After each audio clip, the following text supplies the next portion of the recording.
wabarakatuh.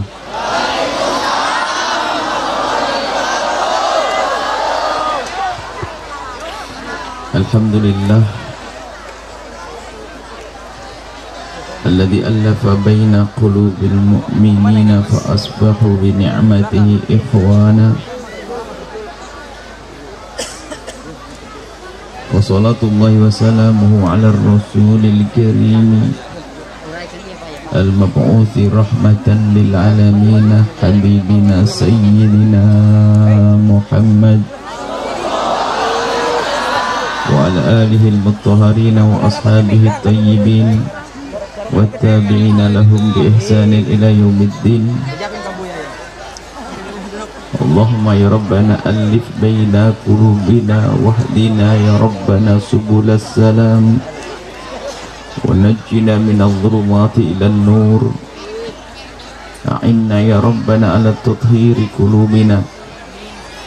Allahumma ya Rabbana inna na'udzu bika minal hiqdi wal kibri war riya'i wal ujbi wa hubbid dunya. Ij'alna ya Rabbana minal mutahabbina fik wa minal mutazawirina fik wa minal mutajalisina fik wa minal mutabadilina fika innaka anta ala kulli syai'in qadir. Allahumma ya Rabbana arzuqna taubata qabla al-maut wasyahadata 'inda al-maut wal jannata ba'da al-maut. Amma ba'd. Yang sangat kami cintai, kami muliakan hamba-hamba pilihan Allah, husnudzon kami kepada Allah bahwa tidak ada yang hadir di tempat mulia ini kecuali hamba pilihan Allah. Lintaskan panjatan doa di dalam hati masing-masing dengan serius. Panjatkan doa dengan serius. Semoga seperti itu Allah telah mengumpulkan kita saat ini, Allah mengumpulkan kita kelak di padang mahsyar di bawah bendera baginda Nabi Muhammad sallallahu alaihi wasallam, dan kelak mengumpulkan kita di surga bersama Rasulullah sallallahu alaihi wasallam. Hadirkan kerinduan itu, dan sungguh jika kita serius di dalam memohon kepada Allah, maka Allah Maha Kuasa. Dan sebelum kita melanjutkan perjalanan kita ini menjalani sebuah perjalanan, berhenti sejenak seperti ini untuk merenungi agar jalan kita yang akan kita lewati atau kita lalui benar. Kita merenung saat ini dalam pertemuan singkat ini agar benar hidup kita di esok hari, di minggu yang akan datang, di tahun yang akan datang, agar hidup kita semakin baik. Maka mari kita merenung saat ini. Pastikan ilmu yang akan kita dapat malam ini akan kita amalkan, dan pastikan bahwa kita datang ke tempat ini ingin mencari ilmu, bukan hanya sekedar ramai-ramai berkumpul. Kemudian sebelum kita mulai pengajian ini harus ada kesepakatan di antara kita. Kalau tidak ada kesepakatan ini, maka pertemuan ini sia-sia. Pastikan bahwa di antara kita tidak ada saling benci, di antara kita tidak ada saling dengki, di antara kita yang ada hanya cinta karena baginda Nabi Muhammad, karena Allah Subhanahu wa taala. Pastikan semua menghadirkan makna ini di dalam hati masing-masing, bahwa di antara kita tidak boleh ada benci, di antara kita tidak boleh ada dendam. Sebab kalau di hati kita ada benci, maka ilmu tidak akan bisa pindah dari siapapun. Biarpun seandainya seseorang itu belajar dengan seorang nabi, paling hebatnya nabi, paling bagusnya nabi, yaitu baginda Nabi Muhammad sallallahu alaihi wasallam, akan tapi jika di dalam hatinya tidak ada kecintaan, tapi adanya hanya dengki, maka sesungguhnya dia tidak akan mendapatkan ilmu. Seperti contoh pada zaman dulu adalah Abu Jahal. Abu Jahal adalah bukan orang yang tidak pandai, dia pandai dan dia selalu melihat Nabi, dia hadir di majelis Nabi, dia kumpul dengan Nabi. Akan tapi ternyata hatinya kotor dengan baginda Nabi. Ada dengki tersembunyi di dalam hati Abu Jahal, maka biarpun dia menghafal ilmu dari baginda Nabi, ilmunya tidak menjadikan dia mulia, bahkan menjadi sebab Abu Jahal manusia terendah. Maka pastikan kita tidak ada benci di antara kita, yang ada hanya cinta, dan itu yang harus kita bangun dalam hidup kita. Kita merayakan kemerdekaan negeri kita, Republik Indonesia yang ke-78. Merayakan apa? Merayakan kemerdekaan. Dan sudahkah kita paham makna merdeka? Merdeka itu di saat kita tidak diperbudak. Untuk menjadikan diri kita itu tidak diperbudak, kita harus tahu dong, diperbudak oleh siapa. Jika pada zaman dahulu kakek moyang kita berjuang membebaskan bangsa kita ini dari diperbudak para penjajah waktu itu, karena mereka menjajah tanpa berperi kemanusiaan, mereka dengan kezaliman mereka, sewenang-wenang, penindasan dan seterusnya, maka mereka berjuang dan berjuang. Pahlawan-pahlawan kita berjuang untuk memerdekakan bangsa ini, sehingga untuk anak keturunan beliau-beliau ini akan tetap hidup dalam kemerdekaan, tidak dalam ketertindasan dan dalam kezaliman. Mereka berjuang karena mengerti penindasannya dalam bentuk apa, musuhnya kayak apa, kezaliman, perbudakan bentuk apa.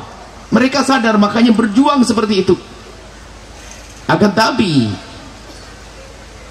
zaman ini juga ada penjajahan-penjajahan baru yang harus kita sadari. Dan ini yang pernah diisyaratkan baginda Nabi. Anggap saja setelah 17 Agustus 1945, seperti halnya waktu perang Badar, merdeka menang, baginda Nabi bersama sahabat Nabi, Nabi berkata, Nabi bersabda kepada para sahabat, biarpun riwayat ini diperselisihkan oleh para ulama hadis, akan tapi makna dari riwayat ini sangat benar, yaitu Nabi mengucapkan, Nabi bersabda, raja'na minal jihadil asghari ila jihadil akbar. Kita saat ini keluar dari perang kecil menuju perang yang lebih dahsyat lagi. Para sahabat Nabi terkaget dengan ungkapan baginda Nabi, perang Badar sedahsyat itu dikatakan perang kecil menuju perang yang lebih gede lagi. Lalu sahabat Nabi bertanya, perang yang besar itu perang apa? Nabi menjawab, jihadun nafsi, memerangi hawa nafsu yang ada dalam diri kita sendiri.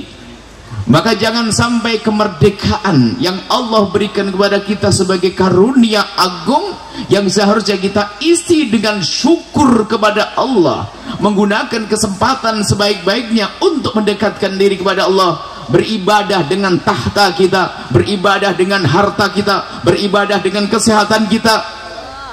Akan tetapi karena telah dijajah oleh hawa nafsu, bisa jadi kita di dalam kemerdekaan telah menjadi budak hawa nafsu kita sendiri, sehingga kita sudah tidak merdeka lagi. Hidup kita sudah tidak enak karena dengan saudara pun berebut waris karena dia biasa menuruti hawa nafsunya. Dengan tetangga tidak tegur sapa karena mengiri dengki kepada keberhasilan tetangganya. Ustadz sama ustadz pun bermusuhan karena ada kedengkian yang tersembunyi dalam hatinya. Calon pejabat dalam pejabat bersaing bukan untuk bersaing yang sehat, tapi saling menjatuhkan dan merendahkan. Karena apa? Dikuasai oleh hawa nafsu. Tidak perlu menengok orang lain, kita semua punya dalam diri kita sendiri.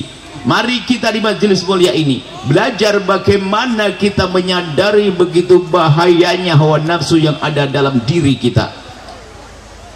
Para ulama, guru tarbiyah, ahli tarbiyah, para ahli tasawuf mengajarkan kepada kita tentang ilmu bagaimana memerangi hawa nafsu. Dan itu ilmu yang terpenting, sehingga dikatakan ini ilmu lebih, ini ilmu namanya fardu ain di atas fardu ain. Karena ilmu ini kalau tidak dimiliki, oleh seorang ahli ibadah sekalipun, penghafal Al-Quran sekalipun, orang yang jihad di jalan Allah sekalipun, ternyata kalau tidak punya ilmu ini, jihad di medan laga, ternyata disebut oleh baginda Nabi, dia adalah ahli neraka. Bagaimana orang berjihad jihad di medan laga sebagai ahli neraka? Seperti Nabi ingatkan bahwasanya ada tiga model manusia yang pertama kali nanti akan dinyalakan neraka untuk mereka.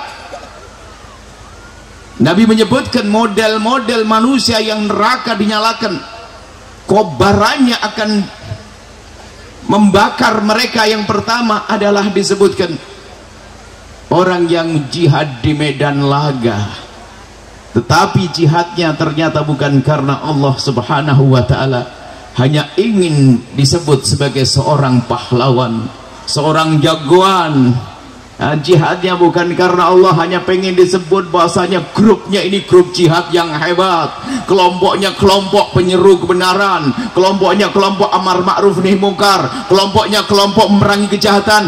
Akan tapi lupa bahwasanya dia tidak menata hatinya, sehingga jihadnya adalah untuk kesombongan. Ini model yang pertama. Model yang kedua adalah orang yang punya ilmu, ustadz, ulama, akan tapi ternyata mereka juga menjadi ahli neraka. Waktu ditanya, kau untuk apa belajar ilmu? Dia menjawab, karenamu, untuk belajar, untuk mengajar orang, untuk mengamalkan ilmu. Karena Allah. Dia menjawab, didustakan tidak, kau menuntut ilmu, kamu mengajarkan ilmu bukan karena Allah, akan tapi kamu ingin dibilang orang lebih hebat, kau lebih pintar, lebih cerdas, kau lebih kritis, kau lebih hanya ingin disebut sebagai orang yang paling hebat, maka dia ahli neraka. Hati-hati model ini model lagi, hanya pengen disebut sebagai orang paling alim di kampungnya atau paling alim di kotanya, bukan menuntut ilmu, bukan karena Allah, maka dia menjadi ahli neraka. Dan yang ketiga adalah model yang ketiga yang ahli neraka adalah orang yang katanya berderma, dia kaya raya, berderma, bersedekah, ternyata pun ujung-ujungnya dia adalah di neraka. Ditanya, untuk apa kau bersedekah? Dia menjawab, bersedekah karena Allah. Dikatakan dusta, kau berbuat baik bukan karena Allah, akan tapi kau berbuat baik hanya karena ingin disanjung bahwasanya engkau orang yang paling dermawan di kampungmu, dan kau sudah disanjung, mintalah kau pahala kepada orang yang menyanjungmu, terhina ke neraka. Ini adalah model-model. Kita tidak perlu nengok orang lain, kita tengok diri kita. Jangan-jangan saya ini adalah golongan ustadz yang begitu, jangan-jangan saya golongan orang kaya yang seperti itu, jangan-jangan saya golongan orang yang sering berjuang seperti itu. Tidak usah nengok orang lain. Ini hanya gambaran bahwa yang kita perlukan sesungguhnya adalah bagaimana ilmu memerangi hawa nafsu kita, ilmu membersihkan hati kita. Dan malam ini kita akan masuki lautan itu, kita akan masuk ke situ. Makanya kalau ingin berbenah sederhana, jangan anda nengok orang lain, kita sendiri yang ingin berobat. Kita yang ingin berbenah, nggak usah ngelirik tetangga, nggak usah ngelirik saudara, akan tetapi kita sendiri yang perlu kita lihat. Aku yang ingin berbenah. Yang ustadz tengok, aku yang ustadz. Yang seorang kaya, aku yang kaya raya. Yang seorang yang pejabat, aku yang pejabat. Nggak usah nengok orang lain, karena kisahnya kita datang ke sini, kisah kita ingin selamat. Saya ingin benar. Maka kemerdekaan negara kita, Republik Indonesia, harus kita isi. Yang kami serukan di tahun ini adalah mari menebarkan kedamaian, jadi juru damai. Damai di dunia itu sebetulnya mukaddimah kedamaian nanti di akhirat. Tapi orang tidak akan bisa membuat kedamaian, mewujudkan perdamaian di semesta ini, di negeri ini, di kota kita, di rumah kita sendiri, kecuali memang hatinya telah damai. Kuncinya ternyata dalam hati kita sendiri. Yang biasa rebut di luar itu, biarpun atas nama agama atau politik, dia suka berantem sama istrinya, gak usah banyak tanya, karena memang hatinya kotor. Hati ribut, bukan hati yang lembut, bukan hati yang penuh kasih, bukan hati baginda Nabi, tapi hatinya hati yang keras, hati yang kotor, dikuasai dengan kebencian, kedengkian, dendam. Dan mari kita malam ini berusaha untuk memangkas kebencian, kedengkian, dendam di dalam hati kita. Kalau kita pikir dengan akal kita, kan aneh, bapaknya sama, ibunya sama, kenapa tidak tegur sapa, kenapa berantem? Rebutan waris. Ustadz dengan ustadz tidak tegur sapa, akidahnya sama, manhajnya sama, ahli sunnati wal jamaati sama, sufiyahnya sama, asyariyahnya sama. Kenapa kok kalau berpapasan matanya tidak bisa sejuk pandangannya? Kenapa itu semuanya terjadi? Tidak perlu kita nengok orang lain, kita sebagai apa saat ini? Malam ini kita ingin berbenah, kita ingin pulang ke rumah kita. Maka kita ingin pulang membawa keindahan di rumah kita. Kita ingin mendebarkan kedamaian. Itulah mengisi kemerdekaan yang sesungguhnya. Tidak mungkin kita akan menjadi juru damai di semesta ini, di negeri ini, di kampung kita, kecuali kita sudah belajar damai dalam diri kita. Urusan hati masing-masing, urusan hawa nafsu kita sendiri yang harus kita perhatikan saat ini. Ayo pelan-pelan kita tengok diri Anda. Caranya kalau berobat kan bukan kita ngelihat sehat, badan kita sehat dulu, cari penyakitnya. Ya repot adalah orang yang tidak tahu penyakitnya. Yang tidak tahu penyakitnya bagaimana bisa berobat? Anda lihat diri Anda mungkin punya permasalahan dengan saudara. Hei hamba Allah, kalaupun Anda hari ini seperti ahli neraka karena Anda berebut waris, karena berebut waris adalah ahli neraka yang berjalan di atas bumi. Kalau ternyata Anda orang semacam itu, kami husnudzon malam ini Anda akan berubah. Anda akan damai dengan keluarga Anda. Anda yang ustadz, yang saling dengki, tidak senang ustadz yang lain maju, tidak tahu dengki karena apa? Itu adalah orang yang setiap hari habis pahalanya, bisa saja menjadi orang bangkrut. Ternyata di akhirat nanti nggak ada surga baginya. Tapi kami husnudzon, datang malam ini insya Allah kita jadi ahli surga semuanya. Yang pejabat yang selama ini bersaing dalam dunia perpolitikan, mungkin berebut kekuasaan dengan kejahatannya, kami husnudzon yang berkumpul di tempat ini insya Allah, kalaupun berebut kekuasaan adalah dengan cara yang sehat karena Allah subhanahu wa ta'ala, sehingga mereka selamat. Maka sekarang kita perlu menata hati kita. Ini yang paling penting, damai. Ayo bagaimana hati kita damai?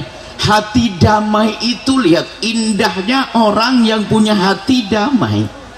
Kebahagiaannya tuh tidak pernah berhenti. Orang selama ini mungkin menganggap bahagia itu di saat aku bisa beli motor, beli mobil, bisa bangun rumah, itu mah biasa. Tapi lebih dahsyat lagi adalah Anda tidak keluar uang tapi Anda bahagia. Cukup Anda melihat tetangga bangun rumah, Anda ikut senang. Tetangga beli mobil, Anda ikut senang. Tetangga sukses, Anda ikut senang. Nggak pakai modal, itulah orang hebat. Tapi sebaliknya lihat itu si bodoh. Si bodoh tetangga beli mobil, sakit hati dia. Mobil dapat duit dari mana dia? Mobilnya tidak nabrak dia, juga di mobil sebannya tidak nginjek, tidak menindas, menggiles kakinya, lampunya tidak menyemprong mengenai matanya, lampu tidak, itu semuanya. Tetapi cukup lihat mobilnya saya sudah kalau Anda orang semacam itu, ingat Anda parah, Anda punya penyakit berat. Kalau Anda tidak segera obati, Anda akan tersiksa, ujung-ujungnya adalah neraka. Itu namanya dengki. Kalau Anda seorang ustadz, lihat ustadz sebelah mau sukses, kalau Anda kebingungan ingin menjatuhkan dia dengan bermacam-macam cara, sok ilmiah gayamu, dengan gaya-gaya ilmu misalnya, ketahuilah hasud tersembunyi dalam hati. Kita tidak ada yang tahu. Jangan hasud. Hasud itu kan aneh. Ustadz Al-Quran sama Ustadz Fikih, sebuah contoh saja. Ustadz hasud. Ustadz Al-Quran ngajak Al-Qurannya bagus, Masya Allah, luar biasa. Kalau ngajari santrinya, wah langsung pokoknya harus benar. Dan memang bagus Al-Qurannya. Akhirnya sang Ustadz Al-Quran ini, lihat, ini contoh Ustadz. Ustadz hasud. Ustadz Al-Quran setelah ngajari santrinya, nasihatnya Masya Allah luar biasa. Wahai santriku, ingat Al-Quran kalamullah. Serem kalamullah. Betul kalamullah. Al-Quran adalah Masya Allah ilmu, lautan ilmu semuanya. Saat nasihat sampai sini membagus, tatonya tidak lama kemudian dia, kamu tahu ndak Ustadz sebelah itu, dia katanya ilmu fikihnya mah hebat, jos, jago ilmu fikihnya. Tapi apa artinya ilmu fikihnya hebat tapi kalau dia tidak benar Al-Qur'annya? Bahwa nazam dalam satu dalam nazam tajwid, man lam yujawwidil Qur'ana athimu, begitu. Yang tidak pakai tajwid, enggak benar bacaannya, neraka. Makanya kamu harus bersyukur. Nah, ini sudah nyaci ustadz fikih yang lainnya. Ustadz fikih dicaci. Ustadz fikihnya rupanya satu madhab, cuman beda ilmu saja. Ustadz fikihnya ngajar fikih, wahai anakku, fikih itu memahami agama. Agama untuk bisa beramal, untuk selamat. Kalau orang tidak punya fikih seperti nggak punya agama, karena nggak akan bisa beramal, biarpun beramal akan salah. Maka fikih penting, maka ilmu paling penting bagimu adalah fikih, wahai anakku, wahai santriku. Apa artinya orang menghafal Quran tidak ngerti fikih? Nah, ini sedang teman-teman ini model ustadz. Ini gaya-gaya ustadz begini berantem ini. Ustadz model apa itu? Tapi kalau ustadz Quran yang cerdas sama ustadz fikih yang cerdas, kan cukup begini. Ustadz Al-Qurannya ketemu ustadz fikih. Hei ustadz fikih, wahai ustadz fikih, saya itu ngapal Quran telat. Tamat SMA baru pengen ngapal Quran, akhirnya lambat ngapal Quran, sampai 25 baru hafal Quran. Sehingga aku selama ini hanya ngafal Quran, tidak ngerti fikih. Tapi orang pada ikut, santri-santri banyak. Tolong ustadz fikih, saya itu hanya punya Al-Quran saja, tapi anak saya harus ngerti hukum fikih dong. Ustadz bisa ngajar tempat saya atau tidak? Tolong ustadz ngajar tempat saya biar santri saya ngerti fikih. Wah, ini baru ustadz fikihnya nggak mau kalah. Oh ustadz, ntar dulu, saya itu terlalu serius belajar fikih sampai kurang belajar Al-Quran, tajwid saya belepotan, makanya saya nggak mau jadi imam di masjid jame itu. Maka dari itu ustadz, tolong, anak mau ngajar tempat ente ngajar fikih, tapi ente ngajar tempat saya Al-Quran. Ini baru ustadz bener, nggak usah berantem. Tapi Masya Allah, dalam dunia ini macam-macam, alasannya macam-macam. Ya ini kan gayanya ilmiah, gayanya masalah ilmiah, gaya masalah ini, tapi malah menjadikan sebab permusuhan. Nggak begitu. Gayanya fikih, gayanya tajwid, memang benar semuanya. Ya nggak tajwid ya salah, kalau disengaja ya dosa. Tapi bukan itu yang kami maksud di sini. Kadang orang mencari-cari kekurangan orang lain hanya ingin mengangkat dirinya. Gabungan antara hasud dengan kesombongan. Sombong. Lihat, kalau kita baca sejarah, pertama kali dosa yang dilakukan manusia itu kan sombong. Bukan pertama kali dosa yang dilakukan makhluk Allah itu kan sombongnya iblis. Sombongnya iblis. Kemudian setelah itu dilakukan oleh bangsa manusia, setelah di bumi, hasudnya anak Adam, kisah Qabil Habil. Jadi hasud sama sombong ini saling intai. Makanya yang punya kelebihan muncul sombong, merendahkan yang lain. Yang punya kekurangan hasud. Ini kurang macam-macam pokoknya. Yang kurang ilmu hasud yang banyak ilmunya. Yang kurang santri banyak yang kurang, yang santrinya sedikit. Ini ustadz, yang santri sedikit hasud sama. Yang santrinya banyak sombong. Nah, ini semuanya setan semuanya, biarpun kelihatannya ustadz. Manhajnya bukan manhaj Nabi Adam. Manhaj kita kan manhaj abawi, madhabnya madhab Nabi Adam. Ini madhabnya iblis. Gayanya iblis apa? Sombong, menyombongkan tentang unsur pribadinya. Ditanya kenapa ente iblis, disuruh sujud kepada Adam, sujud penghormatan nggak mau. Dia menjawab, ana khairun minhu, aku lebih bagus dari dia. Khalaqtani min nar, kau ciptakan aku dari api dan kau ciptakan dia dari tanah. Nah, ini kan sombong. Siapa yang bilang kalau api itu lebih bagus dari tanah? Dari mana? Ini merasa lebih hebat, ini lo muncul di sekarang ini banyak madhab iblisi, bukan madhab abawi, bukan madhabnya Nabi Adam. Oh, kita itu anak Adam kok ikut madhab iblis. Nggak usah ngoreksi orang lain, saya perlu koreksi diri saya sendiri. Anda nggak usah ngoreksi orang lain. Saya. Sekarang tengok apa yang Allah berikan pada Anda.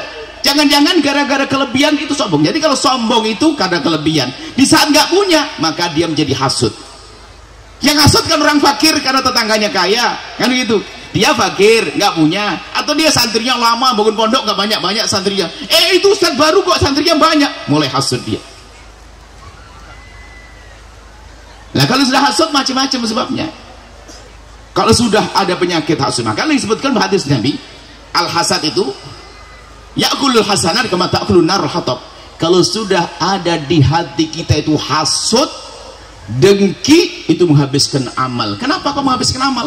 Karena hasud, dengki di dalam hati itu mengundang dosa-dosa yang lainnya. Kalau sudah orang dengki, Bu, Pak, itu biasa aja menfitnah, mencari-cari kesalahan, pokoknya bikin orang deh jadi mengusui dia deh. Kalau di kampung dulu, Bu, misalnya kalau tetangganya kaya raya, itu dibilang langsung korupsi kalau dia pejabat, kan gitu gak? Pejabat korupsi, padahal kita nggak tahu dari mana kita tahu korupsi. Pokoknya ya pejabat baru pasti, apa lagi, baru pejabat 6 bulan aja sudah beli motor, pasti korupsi karena dia pejabat. Tetangga sebelah kaya raya bukan pejabat, bingung dia, pasti dia punya tuyul. Nah, ada model begitu, nggak tahu kapan dia ketemu tuyul, kayaknya dia jadi tuyul juga pernah dia. Jadi model-model begini ada hasud. Ini penyakit di masyarakat kita. Maka ini terjadi kepada orang yang bodoh, orang alim, pejabat tinggi, kecil sama. Jadi dua, awas, hati-hati. Di saat diberi kelebihan menjadi iblis, sombong. Di saat diberi kekurangan, hasud. Naudzubillah, nasib buruk ini, jelek semuanya. Maka malam ini kita harus pangkas. Bagaimana memangkas sifat-sifat kotor seperti itu. Dan nanti akan muncul kebencian di dalam hati kita, nggak enak. Tapi semuanya itu, dengki itu muncul karena hilangnya cinta di dalam hati kita. Kalau ada cinta, makanya yang diajarkan Nabi bagaimana kita itu menumbuhkan kasih sayang dan cinta di antara kita. Untuk memangkas kesombongan tadi, memangkas namanya dengki, ini ada ilmunya dan kita harus belajar. Kalau kita sedikit bicara tentang sombong, apa yang menjadikan kita sombong? Coba berpikir. Ilmu kepleset juga rota hilang ilmunya. Mau sombong dengan ilmu, di sana ada orang lebih alim lagi di sana. Nggak ada perlunya kita sombong dengan ilmu lebih paling senang saja, paling alim, dia paling jago dalam diskusi apa gitu, dia paling itu. Ada. Jangan seperti itu. Kesombongan menjerumuskan. Jadi kesombongan macam-macam sebabnya. Kalau Imam Ghazali menyebutkan orang sombong, maka nanti hasilnya itu kebalikannya. Orang sombong karena harta, maka muncul hasud orang yang kurang harta. Ada sombong karena tahta, hasud kegeser dia. Itu muncul harta, tahta. Orang sombong karena nasab misalnya, ini pun sombong karena nasab, muncul orang hasud karena nasab. Orang sombong karena apapun, pokoknya begitu lawannya. Selalu itu ada dalam dunia ini. Makanya satu sombong karena harta, yang satu hasud. Yang sombong karena tahta, yang lemah hasud. Yang sombong karena nasab, yang satu hasud. Itu aja.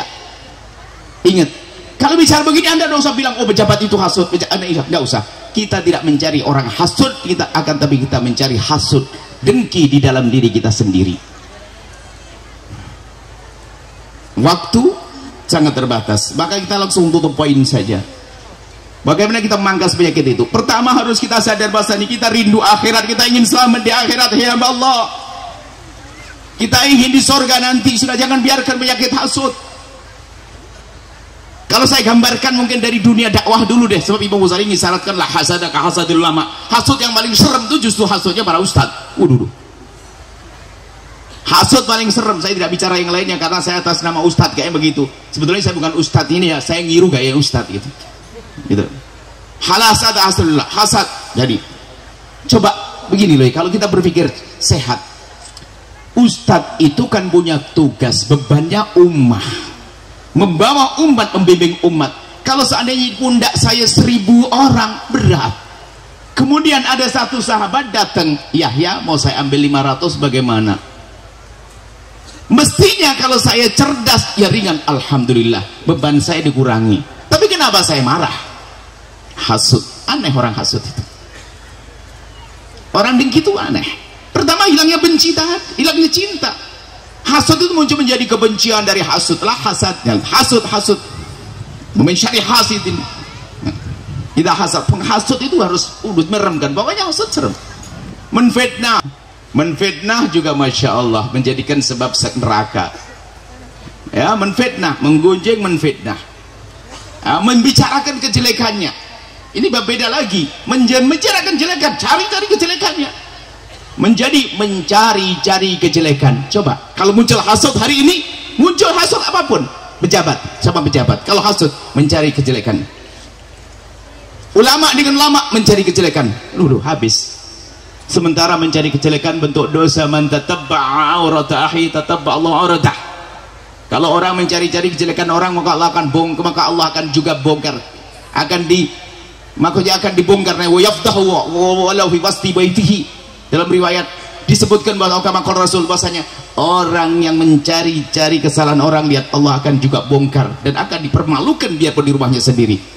Hasud, pokoknya jelek deh semuanya. Sudah, kita akan langsung saja di waktu singkat bagaimana kita itu memangkas itu semuanya. Memangkas itu semuanya. Kita jangan bilang aku tidak punya hasud ya. Wah, Anda bukan manusia lagi, bohong itu. Anda tidak punya dendam, oh bohong. Kita ini punya dendam. Para kekasih Allah itu punya dendam, cuman punya dengki. Akan tapi hebatnya mereka di saat ada muncul dengki di dalam hatinya dan muncul dendam di dalam hatinya, tidak keluar dalam sesuatu yang negatif yang membahayakannya, akan tapi dirubah menjadi sebuah kebaikan. Contoh, kalau ada seorang alim para kekasih Allah, jika ada orang berbuat jahat kepadanya, dia itu marah sebetulnya, tapi setelah itu dia tahu saya marah, tapi tidak boleh tampak di dohirku menjadi amarah. Oh, orang itu kurang ajar benar sama aku. Oh, katanya Pak, dia malah memberikan hadiah kepada orang tersebut. Kan aneh. Hasud. Justru di saat hasud dia lihat tetangganya kok sukses. Oh, kenapa kok saya mulai hasud dengan tetanggaku? Langsung didatangi, assalamualaikum, selamat, insya Allah semakin sukses. Setiap malam didoain.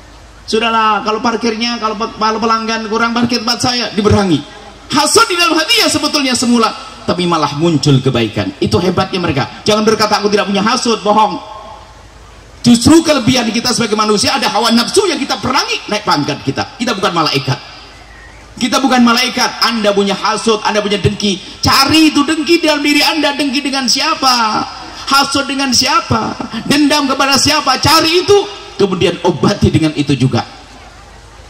Kalau Anda mulai dendam dengan saudara Anda, bergegas Anda pulang dari tempat ini nanti malam, gempur saudara Anda yang Anda dengki, Anda benci itu dengan panjatan doa di tengah malam sepuas-puas Anda. Panjatkan doa, ya Allah berikan segala kebaikan, lapangkan rizkinya, jaga keluarganya. Kemudian di esok hari Anda bisa memberikan hadiah kepadanya dan seterusnya. Kalau Anda seorang ustadz, kok ngedengki, tiba-tiba muncul dengki, Anda tahu dulu dong. Yang repot nggak tahu kalau dia mendengki itu repot. Adapun masalah mengemas dan menghantam dengan model macam-macam, iblis pintar merubah-rubah amal jelek seolah menjadi amal baik. Itu kan tazyin syaitan dari dulu. Dihiasi oleh syaitan, kadang berbuat jelek seolah-olah jadi kebaikan. Itu kan gayanya iblis. Makanya sudahlah, kita harus waspada. Yang ustadz misalnya, kalau ada dengki dalam hati Anda, tentu seorang ustadz lebih tahu dong seharusnya. Dengki menjerumuskan. Ada, kita punya pesantren, tetapi pesantren tetangga lebih makmur lagi. Oh ya Allah, ini pesantren baru sebelah ini kok semakin gede, ya Allah. Didatangi, assalamualaikum, kasih motivasi. Mungkin seorang kasih tahu, wahai jamaah, itu pondok tolong doain, bantu dan sebagainya. Perangi begitu. Jangan malam dia tahu ini, tahu enggak sekolah di mana, keluar di mana? Saya luar negeri, dia mah lokal. Wah, ini ada model-model nih yang luar negeri sombong dengan luar negerinya. Atau nisbatkan pada kiainya, saya muridnya ini, dia belajar di mana? Nah, ini repot. Baik, singkat sebagai pungkasan, sadari dulu kalau Anda pengen benar malam ini, Anda harus berani mencari siapa yang selama ini Anda dengki untuk damai, dan siapa yang Anda benci hari ini karena ulahnya dia. Jangan biarkan benci itu nyiksa Anda. Benci dengki itu satu paket, kakak adik dia. Makanya benci, ya, dengki itu langsung benci. Kalau sudah ada dengki langsung benci. Makanya biasanya sebagian ulama hanya membahas tentang benci saja atau dengki saja. Sebab kalau sudah benci langsung dengki, benci itu tidak enak, Bu. Coba surat gambarnya benci dengan dengki sama. Dengki itu kalau melihat mobilnya tetangga sakit, melihat rumah tetangga sakit, melihat anak tetangga sukses sakit, dengki. Lihat ayam tetangga lewat juga sakit, itu dia, ayam dia. Sama. Dendam, benci pun juga demikian. Kalau sudah benci, naudzubillah, melihat rumahnya, mau hadir pengajian begini pun jadi terseksa kalau orang punya benci dan dengki. Anggap saja dia ahli pengajian, jago pengajian, hati-hati ya. Orang yang suka berbuat baik setannya juga gede loh ya. Kalau Imam Nawawi, Imam Ghazali menyebut dengan melihat Al-Kashf wa Tabyin, mengungkap tentang orang-orang tertipu, itu ternyata ranking tertinggi orang yang gayanya ahli ibadah. Orang ahli ibadah, ngapal Quran, kelas-kelas ustadz, itu gampang muncul dengki dalam hatinya. Wah, serem banget itu.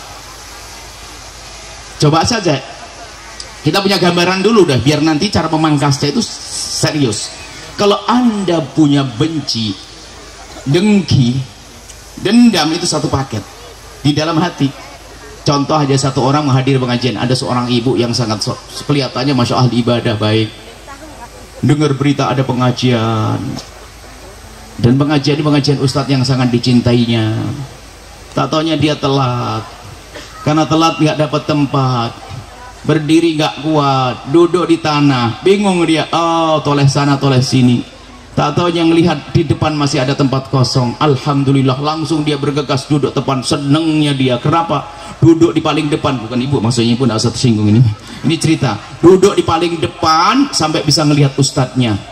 Alhamdulillah, baru duduk berdiri, belum 5 menit dengar sang ustadz, sadar ternyata yang di sampingnya orang yang didengki dan dibenci. Sudah mulai miring. Ngapain duduk di sini? Itu udah lihat nasib buruk orang punya dengki. Begitu seterusnya. Ustadz dengan ustadz juga nggak enak. Coba kalau tadi dengan cinta nih, wah pelukan serius nih, sampai sakit dengan saya. Wah ini serius karena cinta. Coba ada dengki. Deh. Allah subhanallah. Ini cinta itu indah. Ya itu bilang bangun, nggak usah pakai dengki-dengkian. Bagaimana sekarang memangkas benci dan dengki untuk menjadi damai diri kita, untuk bisa menjadi juru damai pada akhirnya. Bohong jadi juru damai kalau dia tidak bisa damai dalam dirinya. Hatinya masih kotor jadi juru damai. Pengadu domba pada akhirnya. Cari kawan, grup, suami istri juga begitu kan. Kalau sudah suami istri anggap saja yang punya dendam itu saya Pak, mantan istri, mantan suami. Anak jadikan klub. Yang satu ikut abahnya, yang satu ibunya. Berantem, caci maki, olo-oloan. Juga begitu. Dia tidak sadar kalau rusak ibunya, rusak anaknya. Makanya kami sampaikan, hei ibu janda yang baik, yang pisah sama suaminya, kalau ada, nggak usah angkat tangan, saya cukup jadikan anakmu tetap baik sama bapaknya, biarpun bapaknya dolim kurang ajar, nggak usah diracuni anak anda. Setiap hari kau bilangi, bapakmu yang begitu, nggak usah. Tinggal bilang, sayang, kau sudah ngerti tentang ayahmu ya? Karena mesti dengar tentang kejelekan ayahnya. Sayang, ayahmu tetap ayahmu sampai kapanpun. Kau berjanji nanti kalau kamu sukses, kau tolong ayahmu ya. Kau harus cinta ayahmu. Gitu jangan. Tahu ndak ayahmu, masya Allah. Mulai kamu di perut dulu. Tidak pernah. Ini ibu merusak anaknya untuk jadi pendendam, membenci begitu. Kadang seorang bapak juga begitu. Tahu ndak ibumu itu? Ibu tahu ndak? Ndak boleh begitu. Karena ini adalah permasalahannya hati tadi, hai hamba Allah. Malam ini ayo kita selesaikan. Serius. Kita belajar serius, bukan hanya ramainya kumpul begini, ramainya gawe. Kita ingin serius. Pulang kita harus ada sesuatu yang kita kerjakan di rumah kita. Pangkas benci, dengki, dendam tadi. Kenapa? Nggak akan mungkin kita jadi jurang. Biarpun katanya jadi ustadz pengadu domba, mulutnya menjadikan orang bermusuhan, lesannya menjadikan orang saling benci. Karena apa? Tidak dari hatinya, yang hati yang punya mata kasih. Matanya bukan mata kasih, hati yang penuh kasih, seperti yang diajarkan Nabi SAW. Baik, setelah kita menyadari bahwasanya benci dengki itu adalah kayak begitu tadi, kesombongan juga itu. Jadi ingat, rambu-rambu dulu ya. Sombong karena kelebihan biasanya, kebalikannya adalah dengki, begitu biasa sudah. Kalau kan dengki biasanya lagi lemah dia, sombong belum lagi unggul. Makanya kalau orang sombong itu di saat dia lemah jadi pendengki, kalau orang pendengki di saat sukses jadi sombong. Hati-hati, semuanya jelek. Itu si pendengki kalau ternyata sukses, paling sombong manusia itu. Kalau ustadz kayak orang paling ustadz Jawa Barat. Ini kalau mana? Banten tidak ada, saya tidak. Banten baik semuanya insya Allah. Baik semuanya orang Banten. Misalnya saja, jadi itu. Baik sekarang ayo wahai hamba-hamba yang dalam diri anda merasa punya dengki. Dan jangan ada setelah itu berkata aku tidak punya dengki. Anda harus merasa punya dengki hari ini. Anda lacak, pulang ke rumah masing-masing. Siapa kira-kira orang yang paling benci yang ada di hati anda? Saya tidak senang dengan dia. Saya ingat urusan kita dengan Allah dan Rasulnya. Kita ingin selamat, jangan sampai gayanya ahli ibadah, gaya ustad, jamaahnya banyak, yang dengar pada nangis tapi hatinya dengki. Neraka nanti. Tertipulah dia. Ayo sekarang serius belajar singkat di majelis mulia ini. Pertama dan utama, setelah anda ketemu orang-orang semacam itu, anda harus sadar kalau dia umat Nabi Muhammad sallallahu alaihi wasallam. Marah boleh di saat ada permasalahan, tapi tidak boleh berlarut-larut menjadi dendam.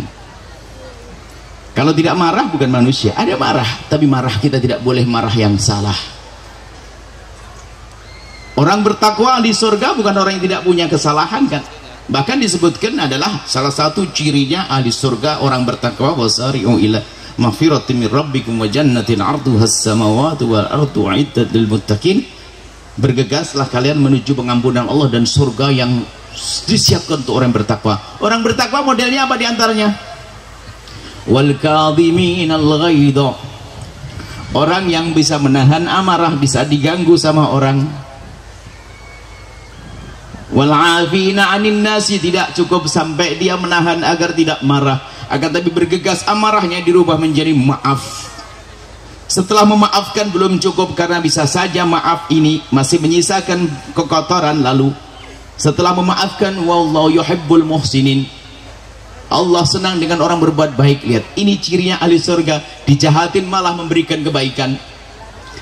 Ada pada zaman Nabi dikisahkan 3 model manusia, tinggal anda pilih yang mana. Yang pertama adalah, ya Rasulullah, ada orang berbuat jahat kepadaku, bagaimana kalau aku balas kejahatan? Nabi menjawab apa? Ya, kalau ente balas sama, nggak ada kelebihan. Yang lain lagi adalah orang berbuat baik, lalu aku balas dengan kebaikan. Ya, hal jazaul ihsan ihsan, kebaikan dia harus buat kebaikan, mah biasa. Tapi ingin istimewa gimana? Orang istimewa adalah orang yang bisa dijahatin malah ngebaikin. Bukan itulah penyambung silaturahmi yang sesungguhnya. Man idza quti'at rahimuhu wa salaha. Dijahilin, dijahatin malah ngebaikin, itu istimewa. Bukan kejahatan balas janda. Kita harus belajar saat ini. Lalu kebaikan apa yang bisa kita berikan? Baik, sekarang mulai masuk. Masih ada beberapa menit, masuk kita. Oke, kita punya dengki, punya dendam, sudah ketahuan yang kita dendam A, B, C, D. Maka sadari kalau mereka adalah umat Nabi Muhammad sallallahu alaihi wasallam yang Nabi bersabda, la yu'minu ahadukum hatta yuhibba li akhihi ma yuhibbu li nafsihi. Tidak sempurna iman salah satu dari kalian itu kecuali sudah mencintai untuk saudara seperti mencintai untuk dirinya sendiri. Pahami itu saudara kita itu. Makanya kenapa harus mendengki? Itu berpikir dulu, berpikir. Cuman setelah berpikir kadang belum cukup, maka harus kita asah setiap malam. Lah ini pengasahannya ini. Kami sampaikan, kami berikan ini. Penyakit dengki, benci, dendam dalam hati itu penyakit berat. Maka harus copot itu, di operasi berat. Cop. Maka yang hendaknya Anda lakukan adalah pertama dan paling utama sebelum yang lainnya adalah pastikan, wahai saudara-saudariku, setiap malam atau setiap Anda mengadu kepada Allah, khususnya di malam hari, ingat, panjatkan doa untuk orang itu dengan doa kebaikan. Nggak pakai duit ya, saya sengaja memberikan resep nggak pakai duit. Kalau pakai duit nanti beralasan nggak punya duit. Kalau pakai kesedekah nanti bilang nggak punya duit nanti. Sekarang kami beri yang paling mudah, doa. Apa sih susahnya ngomong doa, ya Allah berikan kebaikan kepadanya? Akan tapi untuk orang yang kita dengki, orang yang kita dendami, pastikan Anda bisa melakukan itu. Dia pinjam duit kepada ibu, ibu sadar, anggap, bayangin jangan beneran. Dia pinjam duit kepada ibu, janjinya bulan ini, akhir bulan pertengahan bulan ini sudah dibayar, tanggal 15 kemarin sudah lewat lagi, belum dibayar-bayar, masya Allah. Di telepon direcek, di WA nggak balas-balas, malah dibaca tok. Akhirnya Anda datang ke rumahnya, katanya pergi, sandalnya lengkap, motornya lengkap. Wah ini, akhirnya Anda curiga, jangan-jangan dia nggak pergi. Anda ke belakang gelondong, tak taunya di belakang lagi ngitung duit. Anda datang malah marah, melengos, kelihatan kalungnya begini sambil itu, ngapain kamu kesini? Wah, tambah digituin, pergi sana. Anda pulang dengan kesedihan. Bayangin, kira-kira setelah itu sampai di rumah Anda bisa ndak ngamalin ilmu tadi barusan tadi? Doain, ya Allah, kurang ajar banget tuh ya Allah, saya pinjemin duit, saya tagih kok susah, malah marah dengan saya. Ya Allah, lapangkan rezekinya ya Allah, semoga suaminya tambah sayang ya Allah, anaknya soleh-soleh ya Allah. Bisa nggak Bu kira-kira? Berat. Ya, berat memang. Iya tentu berat, karena itu amalannya ahli surga itu para kekasih Allah. Waliullah itu kerjaannya gitu Bu. Berat para bapak dan sebagainya. Atau ustadz nih, ustadz yang mana, ustadz yang baru merintis atau sudah lama merintis, tatonya nggak berhasil, tatonya ada ustadz baru langsung gede pondoknya. Sudah gede pondoknya, sedikit kurang berakhlak. Boleh, sedikit kurang berakhlak lagi. Walah, sudah nggak sowan lagi. Boleh sowan ini. Kita muncul sombong gara-gara tua nggak disowani, ada yang marah ya tadi. Nggak sowan lagi. Kurang ajar. Wah, ini anak muda main sore. Yes. Awas nanti malam. Ya Allah, itu anak muda berkiprah. Ya Allah, lapangkan rizkinya, jadikan makmur pesantrennya, jaga akhlaknya, muliakan dia, ampuni dia ya Allah, jadikan santrinya jadi ulama semuanya. Bisa ndak Anda sebagai ustadz yang ngiri doain begitu? Nah ini ustadznya, ini tantangan. Langsung bilang bahasanya, ustadz saya kirim 3 DO semen nanti tambahan. Wah, bisa ndak? Ini ada tantangan ustadz nih, kalau mau jadi ustadz berani begitu. Jangan. Berat. Semuanya mengatakan berat, karena memang ini amalannya para waliullah. Waliullah itu ya begitu. Waliullah itu benci ada tapi dipangkas, berubah jadi keindahan. Dendam ada, dipangkas menjadi indah. Maka Anda pulang dari tempat ini harus pangkas benci, sehingga Anda yang semula lihat tetangga Anda tidak nyaman, Anda hari ini jadi senyum. Tapi operasi dulu, selama hidup dioperasi nggak bisa, tetap saja dengki. Lah malam ini kita operasi hati Anda, kami operasi, dioperasi. Caranya adalah cabut benci dan cabut dengki dengan memberikan kebaikan, dimulai dari panjatan doa. Panjatan doa. Pastikan Anda bisa doain, hei ustadz, doain ustadz seberang. Hei kiai, doain kiai sebelah. Hei pedagang, doain pedagang sebelah. Waduh, berat banget ya. Sudahkah dia kaya, kurang ajar lagi. Mentang-mentang Masya Allah. Oke, berat. Mendoakan memang berat, karena pekerjaan para waliullah. Kalau sholat 10 rakaat bisa saja semalam di program, nanti setiap 2 rakaat kasih satu mangkok soto, sudah oke lah. Tapi ini pekerjaan berat, ini bukan main-main. Para waliullah, kerjaan waliullah adalah membersihkan hati. Mereka lah yang datang pada Allah biqalbun salim, salamatus sudur, hati yang bersih, itu wali. Biarpun orang baca kitab Ihya Ulumuddin dengkinya ada banyak begitu loh. Imam Ghazali yang isyaratkan, bukan saya. Imam Ghazali punya Ihya. Wah, bacaannya kitab tasawuf, sufi, tasawuf, tapi dengkinya menggunung dalam hatinya. Masya Allah ada. Anda tidak usah mencari siapa, cari Anda sendiri. Jangan-jangan Anda yang punya dengki. Operasi berat tadi itu. Tapi kalau operasi berat itu nggak akan mampu Bu. Bohong kalau ada orang mengatakan bisa tadi. Ibu, duitnya dipinjam, orangnya susah dicari, kira-kira Ibu bisa doain dengan doa kebaikan? Bisa. Bohong Ibu, enak. Kayak sudah jadi wali aja nih. Jawabnya sedikit susah, berat. Mendoakan ustadz, doain ustadz berat. Calon pejabat, calon bupati, doain calon bupati berat. Mau saingan kok, mendoain gimana sih? Padahal kalau doain mah hebat dia. Ada, itu operasi berat. Maka Anda tidak akan mampu kecuali Anda sudah minum obat biusnya. Lah ini saya sampaikan obat bius agar Anda mudah mendoakan orang lain, dan setelah itu lesan Anda tidak akan jadi lesan kotor. Obat biusnya adalah, ingat obat biusnya. Setelah ini Anda kalau dengan obat bius ini begitu mudah Anda doain orang lain, dia pun dalam keadaan marah, Anda dengki karena sudah dibius Anda. Obat biusnya saya beri dari baginda Nabi Muhammad SAW dalam satu riwayat, ma min abdin muslimin yad'u li akhil muslimi ala dhaghril ghaibi illa wa qala al malaku walaka bimithlin. Tidak ada seorang mendoakan orang lain yang orang itu tidak ada di hadapannya. Tidak ada di hadapannya maknanya nggak kelihatan boleh, atau lagi bermusuhan, bermasalah. Tidak ada orang yang mendoakan orang lain yang lagi bermasalah dengan doa kebaikan kecuali malaikat menjawab walaka bimithlin, kamu dapat duluan. Dikatakan oleh para ulama, doa yang sangat mudah dikabul oleh Allah adalah doa dengan cara ala dhahril ghaib, doa kayak begitu. Kalau anda lihat orang jahat, jahil pada anda, kurang ajar pada anda, malam anda gembur dengan doa kebaikan, maka yang diberi oleh Allah terlebih dahulu adalah anda. Sehingga tidak usah repot-repot kepengen doa. Ada sebagian orang tuh kalau pengen doa begini, saya mau umroh, mau doa di Mekah. Kelamaan kapan umrohmu? Ada satu cara doa yang sangat mudah dikabul oleh Allah. Nggak usah bingung muter sana kemari, nggak usah pergi ke tempatnya kiai, nggak usah kelamaan nantinya ketemu kiai, kadang kiainya susah dicari.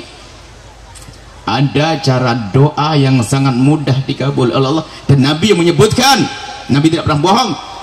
Ada satu doa yang sangat mudah dikabul tapi sangat dilupakan oleh hamba Allah, yaitu apa? Doa dengan cara mendoakan orang lain. Maka pastikan anda bisa mendoakan orang lain, khususnya yang kurang ajar kepada anda.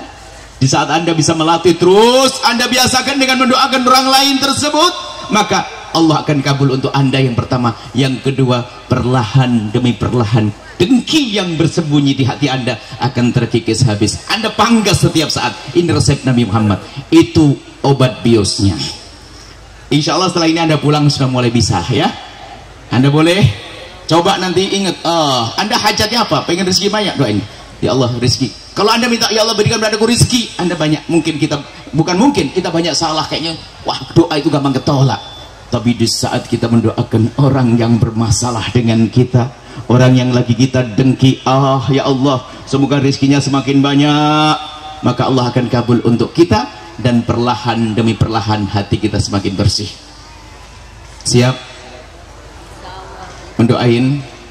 Harus anda jangan tidak siap. Kalau tidak siap jangan ngaji dengan kami, Ustaz. Saya ingin membuat perubahan, kami ingin sama-sama membuat perubahan dalam diri anda. Itu saudara anda yang rebut waris anda, habis gembur dengan doa kebaikan, ya Allah itu saudaraku, anak ibuku, anak ayahku, jadikan dia ahli surga ya Allah. Dia berebut warisku, tapi aku tidak rela jika masuk neraka ya Allah. Berikan kesadaran, ampuni ya Allah, angkat derajatnya. Oh enak, hati anda bersih. Jangan sampai sudah harta hilang, hati sakit, waduh neraka juga, na'udzubillah. Mendoakan, kalau anda sudah bisa mendoakan, Allah akan beri untuk anda. Jadi ini adalah kami dapat dari guru kami waktu nasihati kami, dan kami amalkan. Memang ya dimudahkan pokoknya. Kalau punya hajat itu nyari siapa yang kurang ajar sama kita ininya. Kalau tidak ada mah bingung, kurang ajar, kurang ajar ya orang tidak, awas ya, semoga rezekinya banyak. Berarti salah nggak punya duit tuh, berarti semoga rezekinya banyak. Cuma ini gitu. Oh pasti latih dengan begitu. Biarpun itu berat bu, namanya ini kerjaan para kekasih Allah. Mungkin kalau anda disoteng pertama kali doa jelek muka anda, karena anda masih marah. Tapi semakin hari semakin lembut itu muka, sehingga begitu mudah anda mendoakan orang lain. Itulah lesannya, lesan orang beriman. Lesannya baik, bukan lesan mengutuk. Al-mu'min bukan orang sabab wala syatam. Seorang mukmin bukan kerjaannya nyaci maki, bukan kerjaannya mengolok, tapi seorang mukmin adalah lihat lesannya lembut. Itulah didikan dari baginda Nabi Muhammad SAW. Tidak perlu kita ngomong jelek, ngomong kotor, kutuk-kutukan. Seandainya dalam hidup anda tidak ngutuk Fir'aun, tidak ngutuk Abu Jahal, nggak dosa kok. Sekarang orang kok ngutuk orang Islam, ini bagaimana hidup ini? Sudah insya Allah obat biusnya sudah kerasa. Cuman ada sebagian kayak masih bingung. Saya kasih obat bius, double bius. Biar nanti ini ada ilustrasi perjalanan nanti di padang mahsyar bu. Terakhir nanti di padang mahsyar para bapak, semoga kita dikumpulkan dengan rombongan baginda Nabi yang dikatakan seperti kilat menuju surga. Sampai digambarkan nanti ada orang yang menemukan padang mahsyar itu begitu cepatnya, bangkit langsung masuk surga. Lap begitu. Di antaranya adalah orang yang itu dipanggil oleh Allah dalam hadis qudsi, ainal mutahabuna bi jalali. Ini adalah dosis obat bius tadi. Ainal mutahabuna bi jalali, mana orang hidup di dunia dengan cinta karena aku? Allah menyeru, dan orang-orang yang hidup di dunia dengan memangkas benci tadi, seperti yang anda lakukan tadi, kalau anda seperti itu, anda nanti akan mendengar seruan itu. Tiba-tiba anda berkumpul. Setelah anda berkumpul, lihat anda akan digiring meluncur ke surga. Yang orang munafik, orang kafir puluhan ribu tahun di padang mahsyar, akan tapi orang-orang yang seperti anda tadi akan meluncur ke surga laksana kilat. Kemudian Allah juga mengizinkan setelah itu, mengizinkan kalau orang pengen menuntut haknya sah, diizinkan. Allah maha adil. Ada kan orang di dunia begini bu, mungkin anda pernah dengar kalau orang marah begini, demi Allah aku tidak rela, aku tuntut nanti di akhirat. Pernah dengar enggak?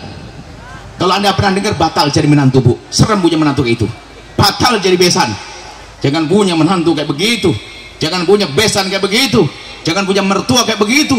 Wah, hidupnya mendendam begitu. Demi Allah aku tidak rela, aku tuntut nanti di akhirat. Ya serem manusia ini. Gambaran nanti di padang mahsyar seperti itu. Pendendam atau orang ingin menuntut, diizinkan menuntut, diizinkan menuntut. Sampai ayam jago yang zalim dengan jago yang lainnya diizinkan. Saya bayangin saya itu pendendam di dunia ini, saya marah lah, awas tak, tuntut akhirat, tuntut akhirat, tuntut akhirat. Diizinkan saya untuk nuntut di akhirat. Tak tuntut si A, si B, si D, tak tahu belum beres. Setelah selesai saya noleh, rombongan-rombongan tadi sudah di surga, saya ketinggalan. Karena begitu saya mikir, lah ndak usah deh saya marah-marah dengan umat Nabi Muhammad. Daripada saya terlambat, mending saya maafkan mulai hari ini. Kalau ada orang berbuat salah kepadaku di masa lalu, urusan pribadiku. Jika ada orang berbuat salah di masa lalu atau yang akan datang, sudah saya maafin deh. Apapun deh, saya tidak mau deh nuntut di akhirat, nanti malah ketinggalan. Yang berbuat salah dengan saya, yang akan datang atau yang lalu, sudah saya maafin deh. Asalkan dia umat Nabi Muhammad, saya maafin. Saya tidak mau nuntut, nanti repot. Biarpun saya boleh menuntut, saya akan maafkan. Nah ini adalah ini obat bius. Ibu pengen ketinggalan? Pak pengen ketinggalan di padang mahsyar? Padang mahsyar itu luar biasa. Belum neraka sudah kayak neraka itu. Panas, gak ada minum. Putih dah hamparan ini. Orang bingung ngalor ngidulnya nggak tahu. Panas berpuluh-puluh tahun, akan tapi orang hidupnya dengan cinta meluncur ke surga seperti kilat. Mau ketinggalan di padang mahsyar? Kalau tidak mau, oke. Lah, amalkan amalan tadi. Jangan membenci dengan sesama, jangan dengki kepada sesama. Urusan pribadi maafkan, mudah maafkan. Menuntut di mahkamah sah, tapi tidak boleh dengan benci dan dendam. Kalaupun berhasil alhamdulillah, kalau tidak boleh jadi benci dan dendam. Ini obat biusnya, insya Allah sudah aman. Kalau sudah pakai obat bius 2 cup tablet begini, kok ternyata Anda